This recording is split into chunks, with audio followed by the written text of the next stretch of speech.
সাংবাদিক বন্ধুসকল, ইতিমধ্যেই যোৱাকালি আচলতে নিউজ এটা আমি দেখা পালোঁ যে আলফাৰ শান্তি চুক্তিকাৰী অনুপ চেতিয়া ডাঙৰীয়াই যে মৰাণ জনগোষ্ঠীটোক আচলতে টাৰ্গেট কৰি পেলাই কিছু তেওঁ বক্তব্য ৰাখিছে ছ'চিয়েল মাধ্যমত, অৰ্থাৎ সংবাদ মাধ্যমত। গতিকে আমি এই বিষয়টোত গোটেই মৰাণ জনগোষ্ঠীটোৱে আচলতে মৰাণ জনগোষ্ঠীটোক অভিয়ন্দি ৰচনা কৰা এই কৌশল যেন আমি এক অনুভৱ কৰিছোঁ। আৰু গতিকে আজি অনুপ চেতিয়া ডাঙৰীয়াক আমি কাউণ্টাৰ দিব খুজিছোঁ। প্ৰথম কথা হ'ল, আহিব খুজিছোঁ যে এই চুক্তিখনৰ জৰিয়তে যে অসম আৰু অসমীয়া মানুহক সৰ্বকালৰ কাৰণে অন্ধকাৰত পেলোৱা কথাখিনি বহুবাৰ কৈছোঁ। বহুজনী আই মাতৃক আচলতে শ্বহীদৰ এই ৰঙা তেজেৰে ধুঁৱলি কুঁৱলি কোৱা কথাখিনি আমি বহুবাৰ কৈছোঁ। আচলতে এই কথাবিলাকৰ জৰিয়তে তেওঁলোকে জনৰোষৰ পৰা বাচিবৰ কাৰণে প্ৰলাপ বকিছে। তাৰে সমান্তৰালভাৱে তেওঁ ক'ব খুজিছে যে শান্তি চুক্তি নামত যিটো অৰ্থনৈতিক ৫,০০০ পেকেজ, এই পেকেজটোৰ কাৰণে এজন তিনিচুকীয়াৰ যুৱকে ফোন কৰিছিল তেওঁলৈ যে তেওঁৰ নামটো অন্তৰ্ভুক্তি কৰিবৰ বাবে। তেওঁ হয়তো মৰাণ জনগোষ্ঠীৰ ল'ৰা যুৱক হ'ব পাৰে, কিন্তু তেওঁ মৰাণ জনগোষ্ঠীৰ যুৱক হিচাপে তেওঁলৈ ফোন মৰা নাই। আমি এই কথাকে অসমবাসীৰ আগত আমি স্পষ্ট কৰিব খুজিছোঁ। তেওঁ প্ৰাক্তন আলফা হিচাপে মাৰিছে, তেওঁ ন্যায্য প্ৰাপ্যৰ অধিকাৰৰ পৰা বঞ্চিত হোৱাৰ কাৰণে মাৰিছে। তেওঁ সেই প্ৰাপ্যখিনি তাৰ নামটো অন্তৰ্ভুক্ত হ'বনে নাই তেওঁক স্পষ্টভাৱে হয়তো কোনোবা সুধিছে, কিন্তু তেওঁ দায় হৰা মন্তব্যই ক'ব খুজিছে। কাৰণ এই আলফা সংগ্ৰামখনত তিনিচুকীয়া জিলাত মৰাণ জনগোষ্ঠীটোৱে কিমান যে হেৰুৱালে আৰু হেৰুৱাবলৈ যে বাকী নাই, ইয়াৰ পাছতো তেওঁলোকে ক'ব খুজিছে যে সেইজন বাৰেকুৰি নতুবা কাকপথাৰ এজন মৰাণ ল'ৰাই মোলৈ ফোন কৰিছিল বুলি যি কথাকে ক'ব খুজিছে, এইটো এটা আচলতে মৰাণ জনগোষ্ঠীক অত্যন্ত তেওঁলোকে টাৰ্গেট কৰি ক'ব খুজিছে। ৰাষ্ট্ৰদ্ৰোহীৰ নিচিনা এটা অপৰাধত তেওঁলোকে জড়িতকৰণ কৰাই মৰাণ জনগোষ্ঠীৰ জনৰোষত পেলাবৰ কাৰণে, বদনাম কৰিবৰ কাৰণে এনেধৰণৰ তুলুঙা মন্তব্য কৰিছে। গতিকে এই মন্তব্যৰ পৰা আমি আঁতৰি থাকিবৰ কাৰণে আমি তেওঁক আহ্বান জনাইছোঁ। এতিয়া কথা হ'ল, যিজন ল'ৰাই ফোন কৰিছিলে তেওঁৰ নাম ৰাজহুৱা কৰিব লাগে, আৰু তেওঁ আলফা প্ৰকৃততে প্ৰাক্তন আলফা হয় নে নহয়, নে তেওঁ পাব্লিক? হয়তো পাব্লিকো ফোন কৰিব পাৰে তেওঁলৈ, কাৰণ পাব্লিকেও এই সংগ্ৰামখনত, আলফা সংগ্ৰামখনত প্ৰচাৰেছ হৈছে, নিৰ্যাতিত হৈছে। তেওঁলৈ ফোন মৰাটো যুক্তি আছে, কিন্তু তাকে নকৰি তেওঁ যদি পাকে প্ৰকাৰে মৰাণ জনগোষ্ঠীটোক বদনাম কৰিবৰ কাৰণে যে মৰাণ জনগোষ্ঠীৰ এজন যুৱকে মোলৈ ফোন মাৰিছিলে বুলি তেওঁ নকৈ, তেওঁ অন্ততঃ তেওঁ ক'ব লাগিছিল তেওঁ এজন ল'ৰাই ফোন কৰিছিল এই অৰ্থনৈতিক পেকেজটো, আৰু তেওঁ কৈছে যে কৰ্ম পৰিষদৰ বাহিৰে মোৰ মানে ইয়াত কোনো অথৰাইজ নাই, মই পইচা এটা বা নামটো অন্তৰ্ভুক্তি কৰাবৰ কাৰণে। এইবোৰ এটা দুৰ্ভাগ্যজনক আৰু দায় হৰা মন্তব্য বুলি আমি আখ্যা দিব খুজিছোঁ। কাৰণ এই চুক্তিখনৰ স্বাক্ষৰকাৰী এই সমিতিখনৰ তেওঁ মুখ্য আহ্বায়ক। গতিকে আমি তেওঁক ক'ব খুজিছোঁ যে এই চুক্তিখনে ৫,০০০ কোটি টকা অৰ্থনৈতিক পেকেজটো বাহিৰে অসমৰ ৰাইজক ধুঁৱলি কুঁৱলি কৰি, অসমীয়া ৰাইজক অন্ধকাৰত ৰাখি, প্ৰত্যেকজন শ্বহীদক আচলতে আত্মসন্মান আচলতে লাঘৱ কৰি এই চুক্তিখনে আচলতে কি কৰিলে, এই কথাখিনি ক'ব নোৱাৰি তেওঁ নিজক আচলতে সুৰক্ষা দিবৰ কাৰণে, নিজক বাচি থাকিবৰ কাৰণে এনেকেবোৰ কথাই আচলতে মৰাণ জনগোষ্ঠীক লৈ দুখ ঠেলি আচলতে কেতিয়াও অৰ্থনৈতিক এই পেকেজটো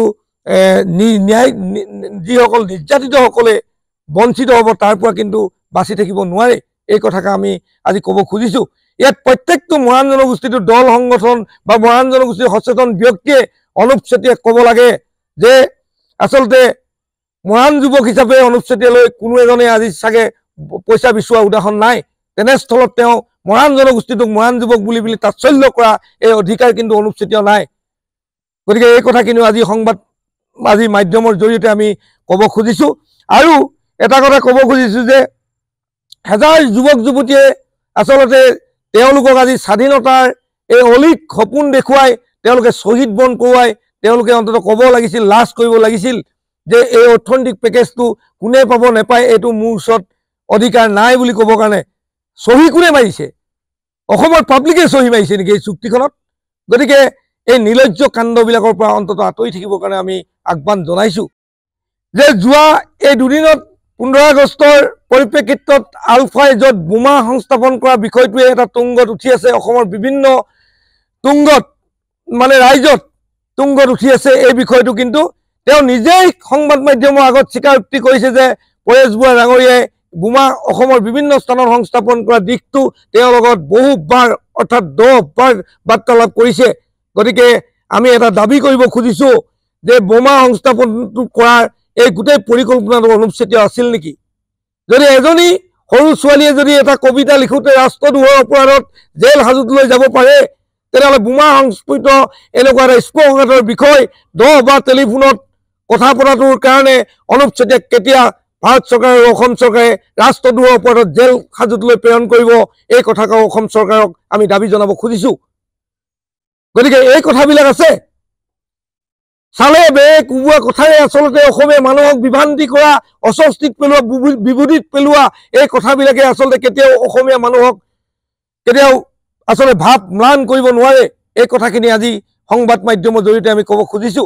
গোষ্ঠী মানুহক পাকে পকাৰে আসলতে আলফাৰ এই গোচৰত আজি যিখিনি লৰাই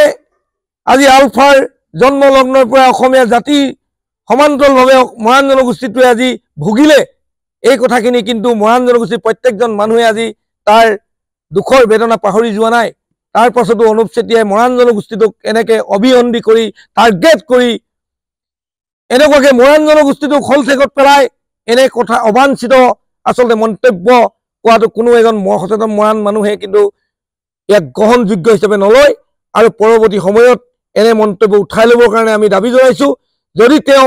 স্পষ্টকে এই কথাকে উঠাই নলয় তেনেহ'লে আমি প্ৰত্যেকখন মৰাণ জনগোষ্ঠীৰ গাঁৱত এই কথাবিলাক আলোচনা হ'ব পৰৱৰ্তী পৰ্যায়ত কিন্তু মৰাণ মানুহে আজি যুদ্ধবিৰতি এই চুক্তিকাৰীসকলৰ ওপৰত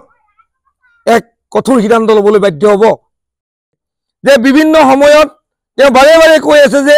তেওঁ ঘৰত বোমা সংস্থাপন কৰা কথাখিনিয়ে এটা কথাই আচলতে ৰাইজক বুজাই দিব খুজিছে যে তেওঁ ব্যক্তিগত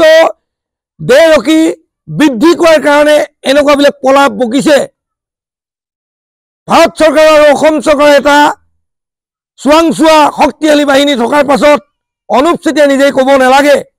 যে আচলতে মোৰ বাৰীত মোৰ ঘৰৰ আগত বোমা সংস্থাপন কৰি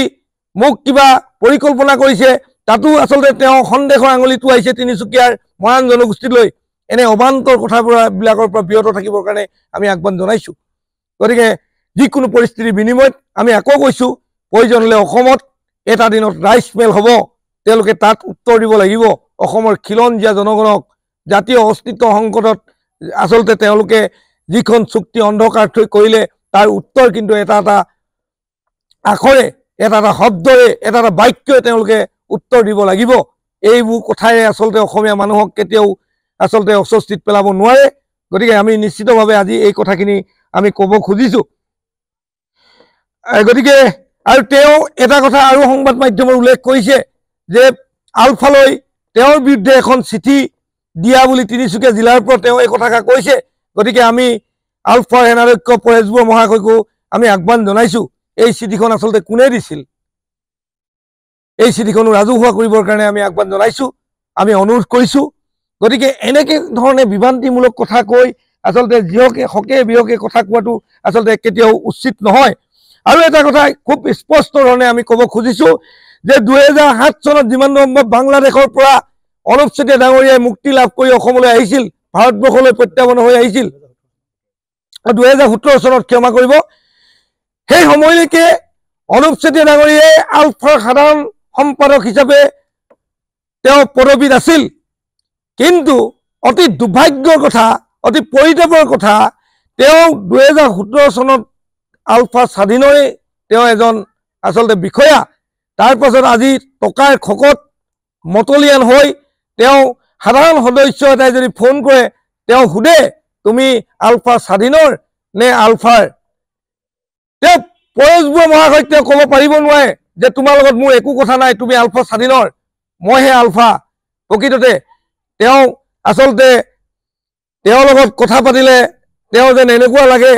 তেওঁ আলফাৰ পৰা তেওঁ সুবিধা আদায় কৰি নিজক আচলতে তেওঁ প্ৰতিষ্ঠিত হোৱাৰ যিটো গ্ৰহণ কৌশল এয়া কৰিছে। সাধাৰণ ল'ৰা এটা ফোন কৰিলে এই কথাবোৰ কোৱা আমাৰ ওচৰত অডিঅ' ক্লিপ আছে। কেছ এটা লৈ পেলাই যদি পৰামৰ্শ বিচাৰে, কেতিয়াবা সহায় সহযোগিতা বিচাৰে, তেতিয়া পোন ছাটতে তেওঁ সোধে তুমি আলফাৰ নে তুমি স্বাধীনৰ? এই কথাষাৰ আচলতে নেতা, প্ৰকৃত নেতাৰ মুখত সুভাগ নাপায়। গতিকে এই কথাষাৰ আমি সকীয়াই দিছোঁ। প্ৰকৃত নেতা হিচাপে অন্ততঃ বাট বুলিবৰ কাৰণে তেওঁ চেষ্টা কৰক। তেওঁ অধ্যয়নৰ অভাৱ, তেওঁ টকাৰ আচলতে তেওঁ সপোন দেখিছে, টকাৰ টোপোলা। গতিকে ব্যৱসায়ী ডাঙৰ ডাঙৰ কমিশ্যনৰ সপোন দেখি তেওঁ এইবিলাক আবুল তাবুল বোকাৰ পৰাও আমি বিৰত থাকিবৰ কাৰণে আহ্বান জনাই আজি আচলতে আমি মৰাণ জনগোষ্ঠীটোক টাৰ্গেট কৰাৰ কাৰণে আজি এই বিষয়খিনি আপোনালোকৰ মাজত উপস্থাপন কৰিলোঁ।